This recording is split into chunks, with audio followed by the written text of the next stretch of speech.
할렐루야. 예, 인간은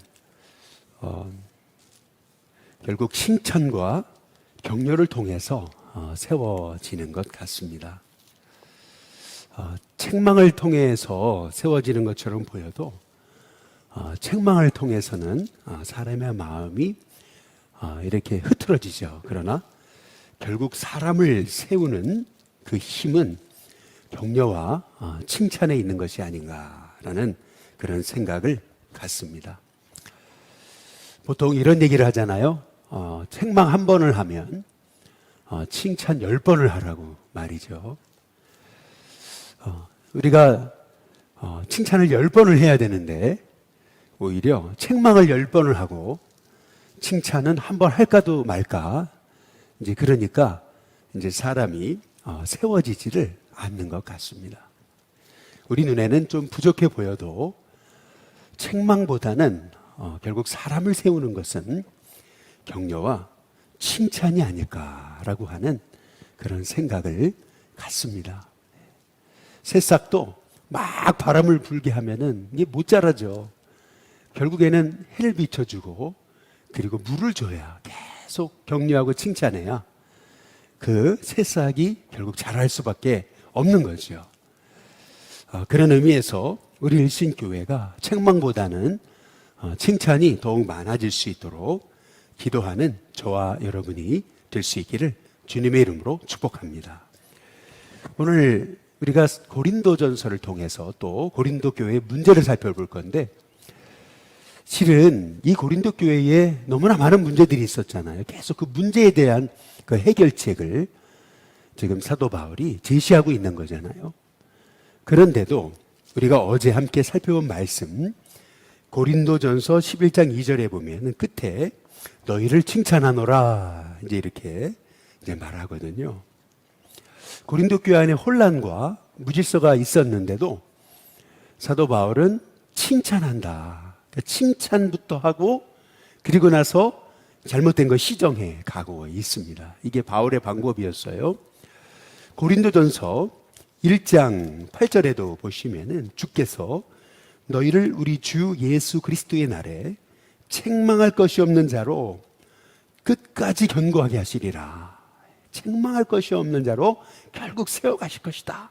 이렇게 칭찬을 해놓고 그리고 나서 사도 바울이 1장 10절에 너희를 권한다. 같은 말, 같은 마음, 같은 뜻으로 온전히 합해라.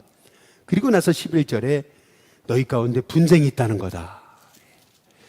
그러니까 사도 바울은 고린도 교회 안에 문제가 있었어요. 어려움이 있었어요.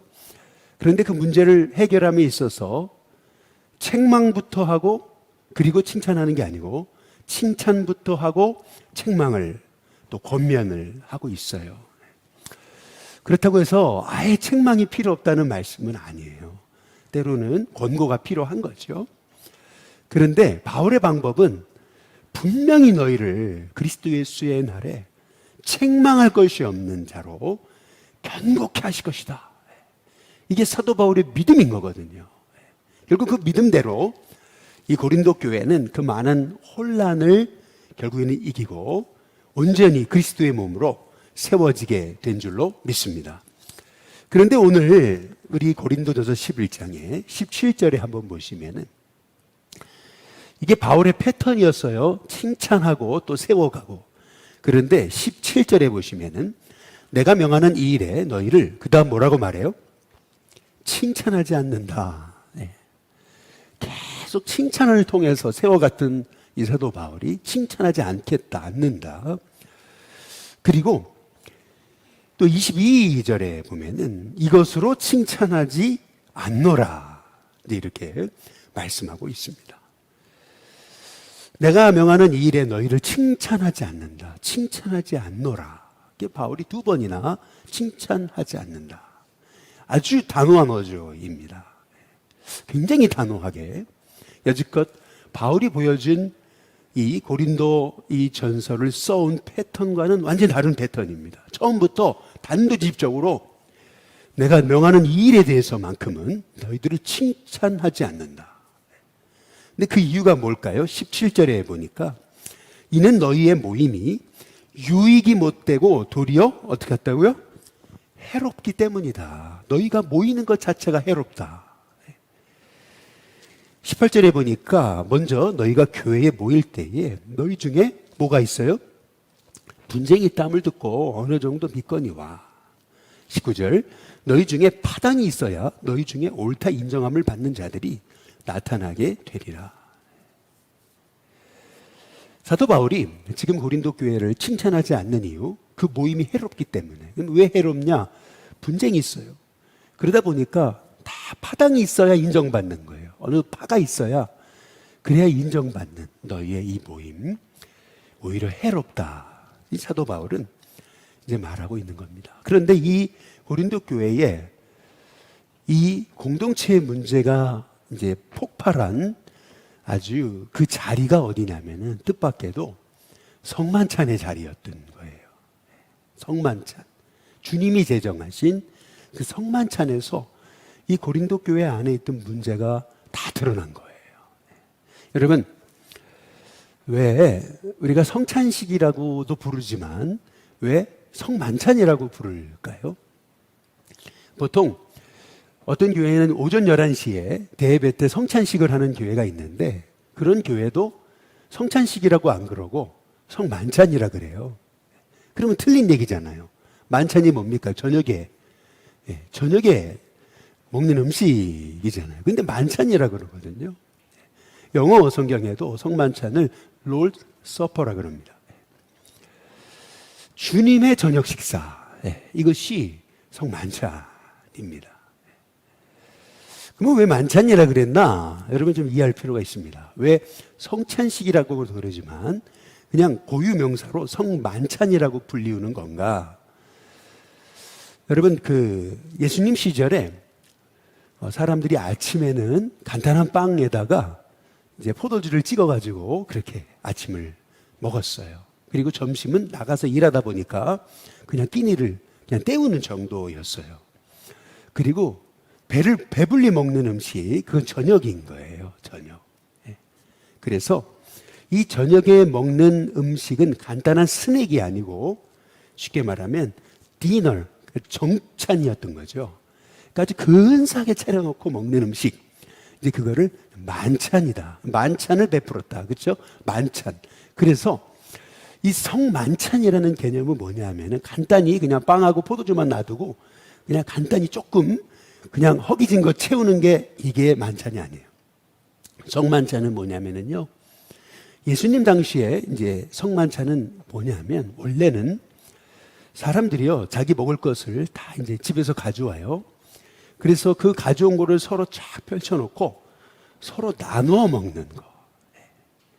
그래서 그거를 애찬이라고 부르기도 했고 그거를 헬라어로는 아가페라고 불렀던 거예요. 그 아가페의 식사.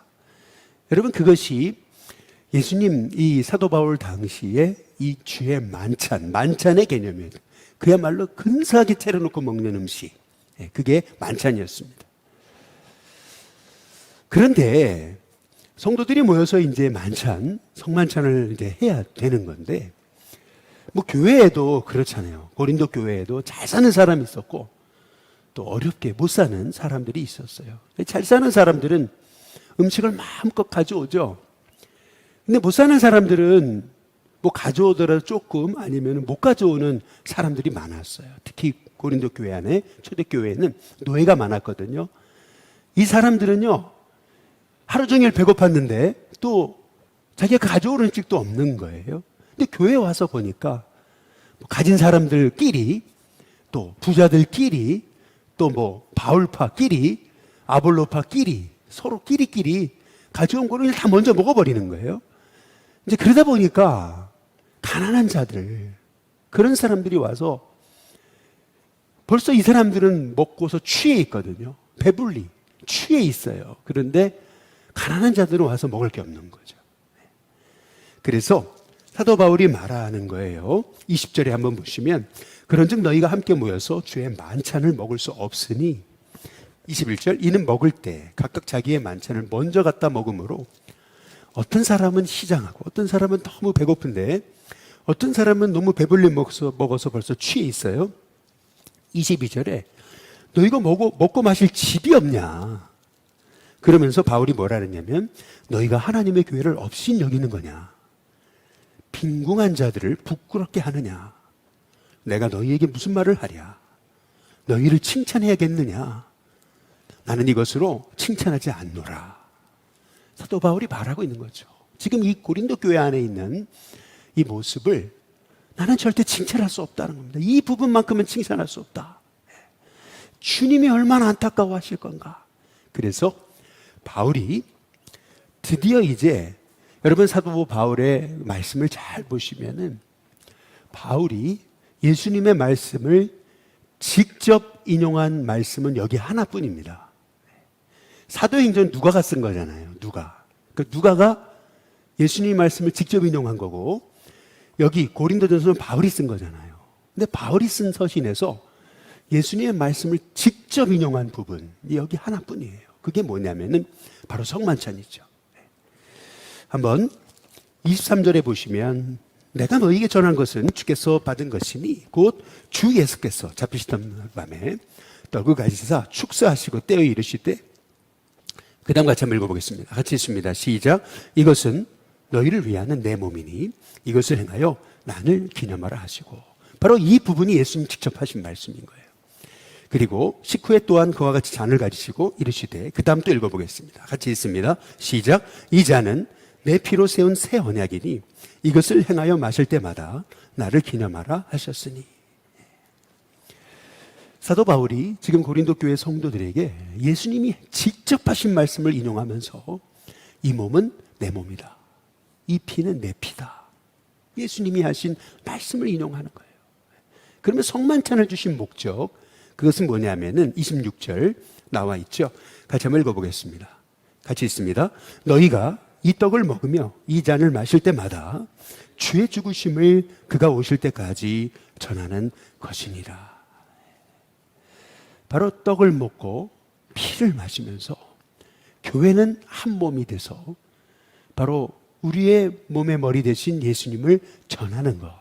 이것이 교회의 사명. 이것이 바로 성만찬의 목적임을 사도 바울이 말하고 있는 거죠.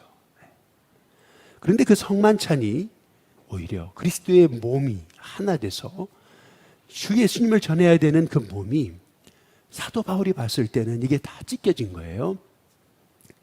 그래서 사도 바울이 27절에 한번 보시면은 누구든지 주의 떡이나 잔을 합당하지 않게 먹고 마시는 자는 주의 몸과 피에 대하여 죄를 짓는 거다. 그래서 우리가 죄를 짓지 않으려면 28절 사람이 자기를 먼저 살펴야 된다. 그 후에 이 떡을 먹고 이 잔을 마셔야 된다. 다시 말해서 성찬식에 있어서 너무나 중요한 것은 우리의 죄를 돌아보는 것이다. 자기를 살펴야 된다. 그래서 29절에 보시면 주의 몸을 분별하지 못하고 먹고 마시는 자는 자기의 죄를 먹고 마시는 것이다. 지금 너희들이 주님의 몸을 먹고 있는 게 아니고 너희의 죄를 먹고 마시는 거다. 그리고 사도 바울이 뭐라 그러냐면 30절 그러므로 너희 중에 약한 자 병든 자가 많지 않은가? 그러면 31절 우리가 우리를 살폈으면 이렇게 판단받을 수 없다. 그럼 32절에 우리가 판단받는 것은 주께 징계를 받는 것이다. 그래서 사도 바울이 33절 그런즉 내 형제들아 먹으러 모일 때 서로 기다려줘라. 그리고 34절 만일 배고프면 집에서 먹고 와라. 이는 너희 모임이 판단받는 모임이 되지 않게 하랍니다. 그러면서 바울이 뭐라 했냐면 그 밖의 일들은 내가 언제든지 가서 바로 잡을 거다. 바울이 그렇게 말하고 있는 것을 볼 수가 있습니다. 우리가 사도 바울이 지금 성만찬에 관해서 말하고 있는 것은 성만찬은 단순히 음식을 먹는 게 아니라는 거죠. 이 성만찬은 주의 몸을 먹는 겁니다. 주의 몸을. 그래서 주의 몸을 우리가 먹었기에 우리 모두가 주님 안에 한 몸이 되는 겁니다. 그러니까 하나가 아니고요. 한 몸이 되는 거예요. 남자가 부모를 떠나 그 아내와 합하여 하나가 되는 게 아니고 한 몸이 되는 거예요. 한 몸. 몸이 됐어요. 한 몸. 서로 찢어낼 수 없다는 말씀이죠. 마찬가지로 우리가 예수님의 주의 몸을 먹음으로 교회는 하나가 아니고 한 몸이 된 거죠. 바로 이것이 교회의 비밀이고 이것이 교회의 사명이고 이것이 주님이 교회를 세운 목적이라는 겁니다. 그래서 우리가 주님의 몸으로서 사명을 감당할 때 그 주님의 몸이 주님의 손과 발이 돼서 세상을 치유하는 이 땅에 이 어두운 세상에 진정한 소망이 될 수 있다는 거죠. 지금 사도 바울이 이 고린도 교회를 치유하는 이 치유의 방법으로 바로 주님의 죽으심과 주님의 자기 몸과 피를 내어주시는 것은 바로 교회를 세우시기 위함인데 그 교회는 단순한 건물이 아니고 교회는 주님의 몸이다. 몸 자체다. 바로 우리가 주님의 몸이다. 지금 사도 바울이 이제 그렇게 이제 말하고 있는 거죠. 혹시 정진호라고 하는 분을 아시는지 모르겠네요. 이 정진호라고 하는 분은 서울대학을 나오고 재료공학과에서 박사학위를 받고요.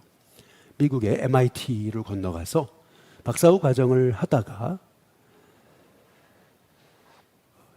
옛날 그 연변과기대 김진경 총장님이 오셔서 강의를 하는 걸 듣다가 회심을 해요. 이분은 운동권으로 활동을 했었는데 어떻게 많은 사람들 이렇게 운동권이 있다 보니까 얼마나 많은 사람들과 교제하고 살았겠어요. 근데 결혼을 한 사람이 뜻밖에도 피아노 교회 반주자였던 거예요. 교회에서 피아노 반주하는 아내를 이제 뜻밖에 만나서 이제 가정을 이루었는데 아내가 얼마나 남편을 위해 기도했겠어요. 예수님 믿게 해달라고 내 남편이. 근데 그렇게 믿지 않던 남편이요. 아니 예수님 믿으라 그랬지 언제. 직업 다 때리치고 선교사로 나가냐고 그렇게 기도는 하지 않았는데 이 남편이요. 이 김진경 총장의 강의를 듣고 완전 뒤집어 버린 거예요. 그리고요. 연변과기대에 교수로 헌신한 거예요. 모든 생활을 접고 모든 불러주는 데를 다 접고 연변과기대를 탁 들어간 거예요. 거기서 조선족들을 가르치면서 거기서요. 이분이 10년간 한국 통일의 꿈을 꾼 거예요. 그러다가 김진경 총장이 평양에 과기대를 또 세운다라는 그러한 권면을 듣고 평양과기대의 부총장으로 가게 된 거예요. 그래서 평양에서 평양의 학생들을 15년간 가르친 거예요. 그러다가 캐나다에서 토론토 대학에서 잠깐 방문 교수로 강의를 해달라 그래서 방문 교수로 갔다가 근데 다시 평양으로 들어가려고 했는데 이분은 한국 국적에 캐나다 국적을 가지고 활동을 했던 거죠. 근데 못 들어가게 된 거예요. 비자가 안 나오는 거예요. 이상해요. 나 금방 나오겠지 그런데 한 달, 두 달, 2년이 걸렸어요. 비자가 안 나오는 거예요.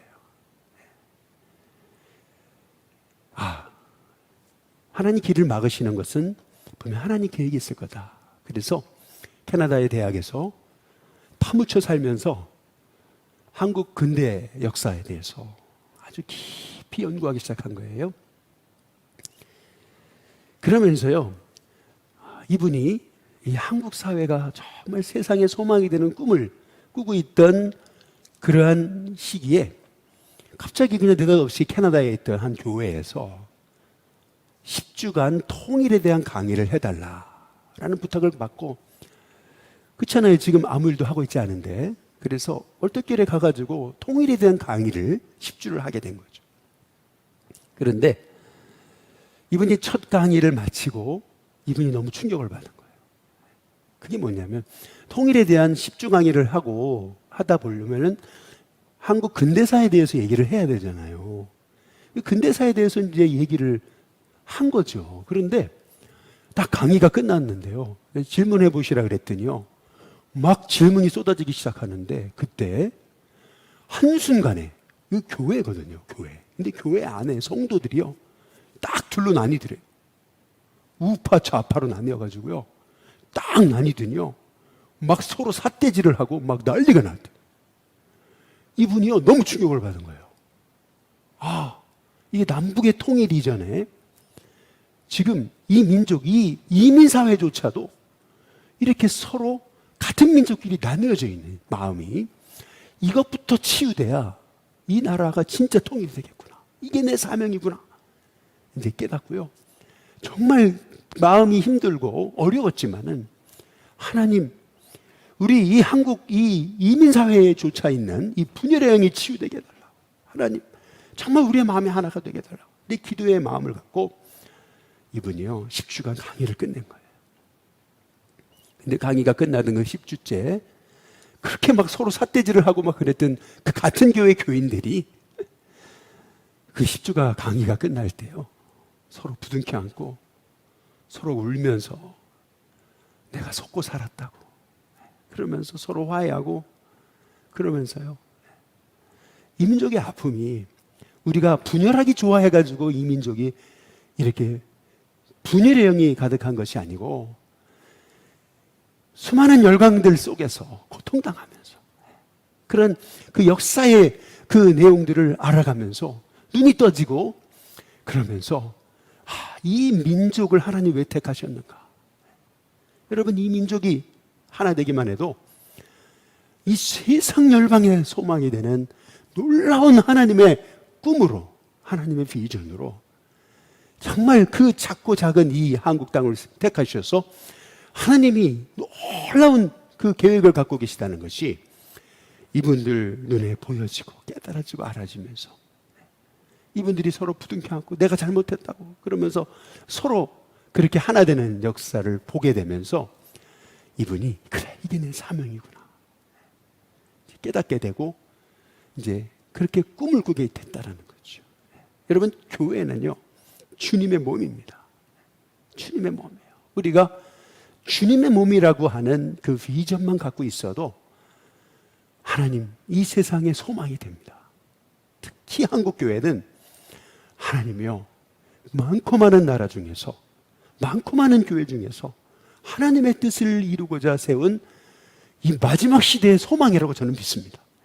그래서 우리가 정말 주의 몸된 교회가 돼서 한 비전 한 꿈을 품고 이 나라의 또한 통일을 꿈꾸면서 정말 주님이 원하셨던 그 주의 몸의 공동체가 되기 위해 기도하며 나아가실 때 사도 바울이 말한 것처럼 주의 몸을 먹고 마시는 우리는 다 주의 몸 된 같은 형제 자매가 되었음을 우리가 기억하면서 우리 교회는 주님의 몸이다.